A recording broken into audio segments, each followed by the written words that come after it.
Perkenalkan, nama saya Cita Febrina Zamil dari kelas 5 SDN Margorejo 6, Surabaya. Kali ini saya akan menceritakan yang berjudul Ande-Ande Lumut.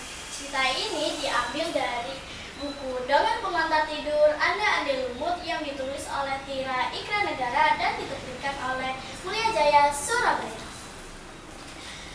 Dahulu kala di sebuah istana Kediri yang dipimpin oleh raja yang sangat tampan bernama Panji Asmorobangun. Karena adanya serangan dari musuh, istri Panji Asmorobangun yang bernama Dewi Chandragirana melarikan diri dari istana. Di dekat istana ada desa yang bernama Karangbulusan. Di desa itu yang dihuni oleh Mbok Rondo dan ketiga anaknya, yaitu Kelenting Merah, Kelenting Hijau, dan Kelenting Biru. Ia diberi nama Kelenting Kuning. Perlakuan anak Mbok Rondo kepada Kelenting Kuning sangat tidak baik. "Hei Kelenting Kuning, cuci bajuku ya," kata Kelenting Hijau. "Hei Kelenting Kuning, cuci juga selendangku ya," kata Kelenting Merah. "Baik Kak," jawab Kelenting Kuning.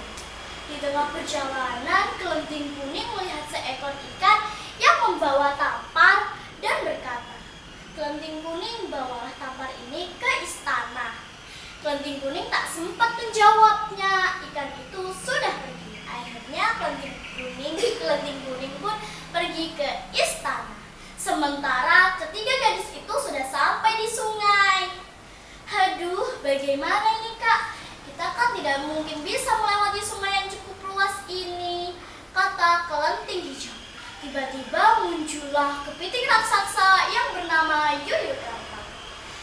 Dan Yuyu Kangkang pun berkata, "Hai gadis-gadis yang cantik, aku bisa membantumu. Tetapi kau harus menciumku terlebih dahulu," kata Yuyu Kangkang.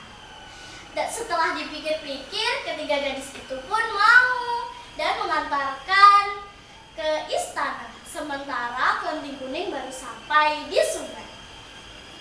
Seperti biasanya, jika ingin melewati sungai itu, ia harus mencium Yuyu Kangkang.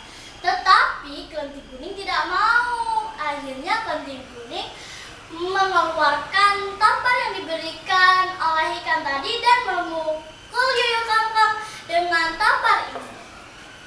Akhirnya Yuyu Kangkang pun kesakitan dan mengantarkan Kelenting Kuning ke istana.